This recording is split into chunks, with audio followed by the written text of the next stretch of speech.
Putin is afraid of movement. When everything is calm, measured, stable, we get bored. Stagnation. We want movement. The bunker dweller indeed suddenly wanted a truce on the so-called Victory Day. Based on humanitarian considerations, on the days of the 80th anniversary of victory, from midnight on May 7th to 8th, until midnight on May 10th to 11th, the Russian side declares a truce. During this period, all hostilities will cease. But in reality, the Kremlin does not want peace. It is possible that Russia is simply trying to buy time. After all, the Easter truce already showed how Putin wants peace. What Putin talks about, he never implements. Because again, let's recall the same Easter truce when Russia violated its own self-proclaimed pseudo-truce dozens of times, and all these facts were documented and communicated to the American side and international organizations. But there is another option.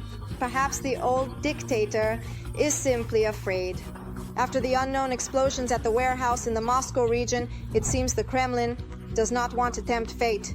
After all, they know that Ukraine has the means to strike, and Putin is expecting guests. The Russian dictator has invited all his allies for May 9th. Admittedly, the choice is not great, but that's what happens when you're the aggressor. There is already even a list of invitees. Coming to Putin's victory celebration will be, among others, the presidents of Azerbaijan, Armenia, Burkina Faso, Venezuela, Brazil, Kyrgyzstan, Cuba, Mongolia, Serbia, and Slovenia. And of course, Belarus. Chinese leader Xi Jinping has also confirmed his participation. Flying to Moscow is not that far by modern military standards. Just on Wednesday, there was an explosion at a military facility in the Murmansk region, which is almost 2,000 kilometers away, whereas to Moscow, it's only about 500 kilometers. And the capital of the Russian Federation has already hosted drones more than once. Look, right above our house, bro. It's flying right over our house, coming straight at me. Look. Look up. Check it out, bro. Do you see it? There it is, Roma. As a result, Putin got scared, and not without reason. After all, the arsenal of what can strike Moscow is quite extensive. There are at least a dozen drones for sure. But that's too weak for a parade. Something more powerful is needed. And the first thing that comes to mind is the missile drone Palyanitsia. There is such a missile. It's called Palyanitsia. Well, Palyanitsia, call it whatever you like. This weapon indeed became known last summer.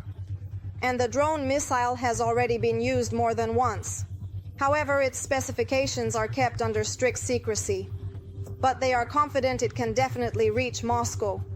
After all, it was mentioned early on that in the Palyanitsia, depending on the mission, more fuel or more explosives can be used. That is, if the target is close, the explosive charge can be increased.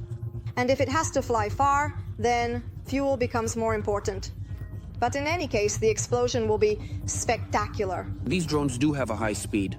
If equipped with a concrete piercing warhead like the one on the Storm Shadow, these drones will be capable of disabling the runways of Russian airfields.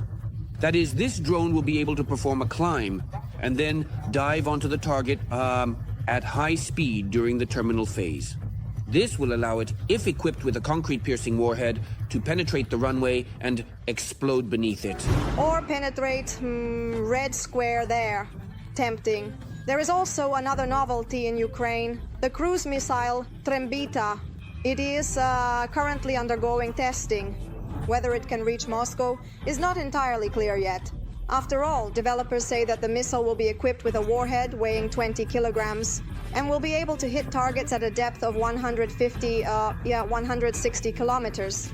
Also, the missile in the decoy version will carry an additional fuel tank, increasing the flight range to 200 kilometers.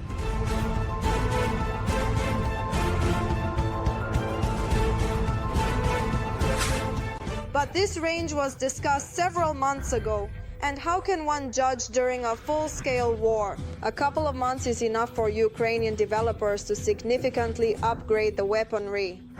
Neptune won't let you lie, and this is yet another weapon that can reach Moscow. But it's not about the regular Neptune, it's about the long-range Neptune, which the Ukrainian authorities talked about a little over a month ago. At that time, the range was also announced 1,000 kilometers. And immediately there was information about a possible first successful combat use of the weapon against the oil refinery in Tuapse. Was this target chosen randomly? At a distance of 500 kilometers, it's as characteristic as to Moscow, you understand? And the fact that they didn't see it, it was kind of, well, the Russians didn't see it at all. This suggests that it could also have been a demonstrative step. That is, it's a demonstration of capabilities, of what we can do. Didn't you see it? You didn't see it. And when it hits Moscow, you won't see it either. Or you will see it because you'll be at the parade. Listen to me.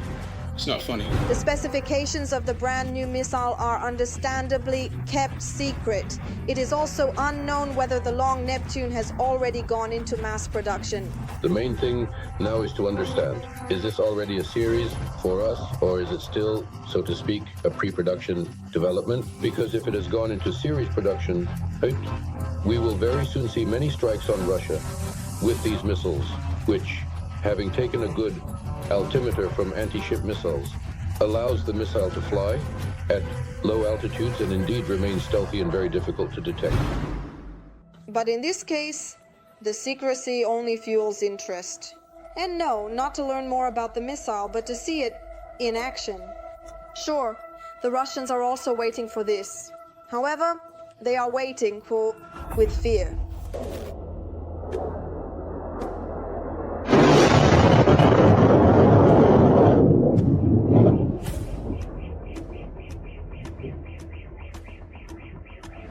Well, and this is not all the weaponry that Ukraine can boast of. Finally, the most powerful new ballistic missile. As usual, there are no details, but the range inspires optimism. A new ballistic missile range over 500 kilometers? 600, 700 kilometers, as the president said. But I think this is a question, the answer to which we will see when they are effectively operational. And we haven't even mentioned the Peklo, Ruta, Bars missiles and many drones. Only about the weaponry. That is well known. But we should not forget about the secret developments that undoubtedly also exist in Ukraine. What do you think? Which weaponry is best suited to ruin the day of Russian victory celebrations? Share your thoughts in the comments and don't forget to like this video. Ashing. And be sure to subscribe to the Arsenal channel so you don't miss all the most interesting content.